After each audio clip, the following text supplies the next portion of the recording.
Hoje eu vou falar uma história muito curiosa e interessante. Eu vou falar sobre o Cine Ideal, popularmente conhecido como cinema velho.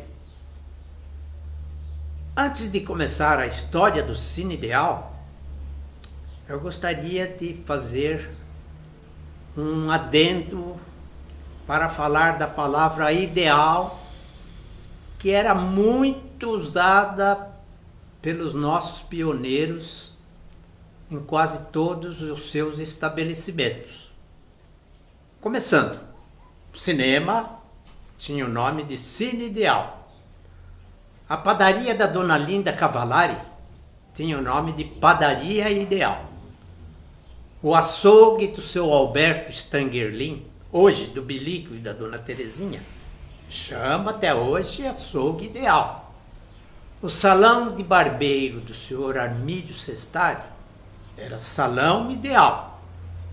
E o clube de maior frequência da cidade era o Ideal Clube.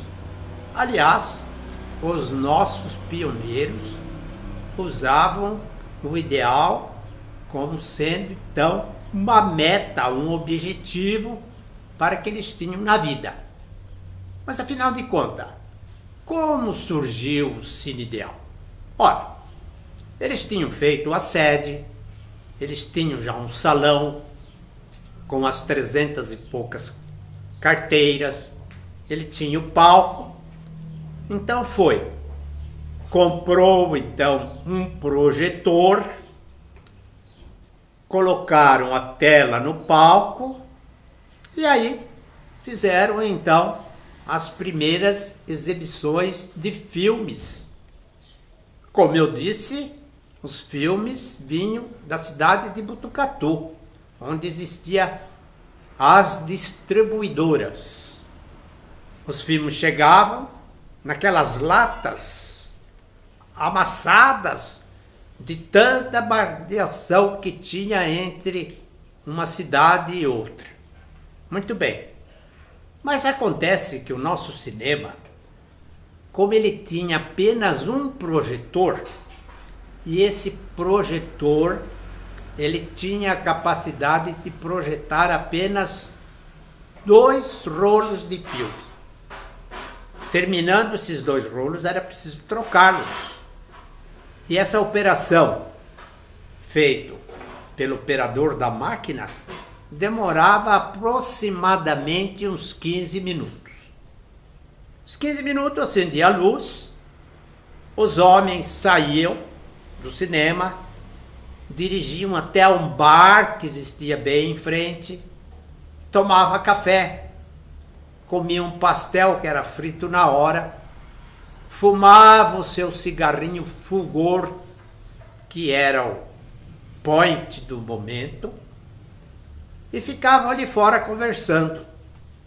As mulheres não saíam, ficavam dentro da sala, se agrupavam em pequenos grupos e ali trocavam receitas de bolo, de comida, ensinavam ponto de crochê, de tricô e, logicamente, tinham um tempinho para falar mal da vizinha.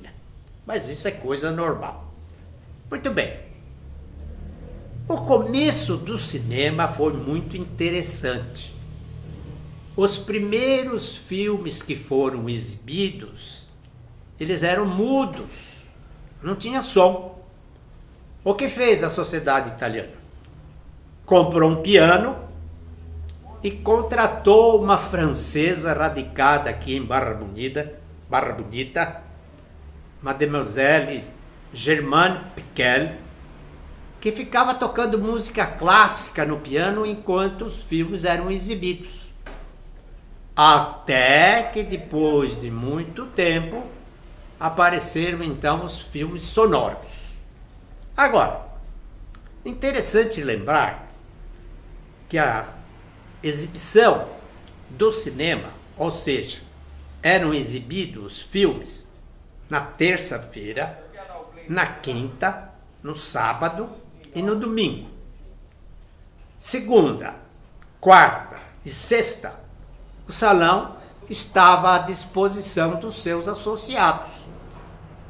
Mas segunda-feira sempre existia a reunião da diretoria. E a sexta-feira aconteceu uma coisa muito interessante. Um grupo de jovens montou então um grupo de teatro e toda sexta-feira era então feito os ensaios de alguma peça teatral. Depois de 3 meses mais ou menos de ensaio, a peça era exibida e o salão da Sociedade Italiana ficava lotado. Às vezes, muitas vezes, eu fiquei sabendo que teve então reprise de tanto sucesso do grupo teatral de Barra Bonita. O cinema então foi um atrativo muito grande, funcionou por muito tempo. Depois ele teve então a participação muito grande no desenvolvimento da cidade, porque eram exibidos principalmente os jornais que vinham já do Rio de Janeiro, que naquela época capital. Muitas pessoas foram responsáveis pela direção do cinema. Nós tivemos várias pessoas que tomaram conta desse cinema. E assim foi indo, até que apareceu então a modernidade e a construção de um cinema mais novo, mais moderno, chamado Cine São Jorge, de propriedade do seu Jorge Naas. E o nosso cinema, a nossa sociedade italiana, com todo o seu patrimônio, terminou em 1961. Em 1961, foi feita a última reunião com os últimos sócios e todo o patrimônio da Sociedade Italiana de Mútuo Socorro e Beneficência Príncipe Umberto foi doado ao Hospital e Maternidade São José. Ou seja, essa sociedade começou com méritos e terminou com louvor. Assim, nós encerramos uma pequena parte da história de Barra Bonita, que foi a Sociedade Italiana de Barra Bonita.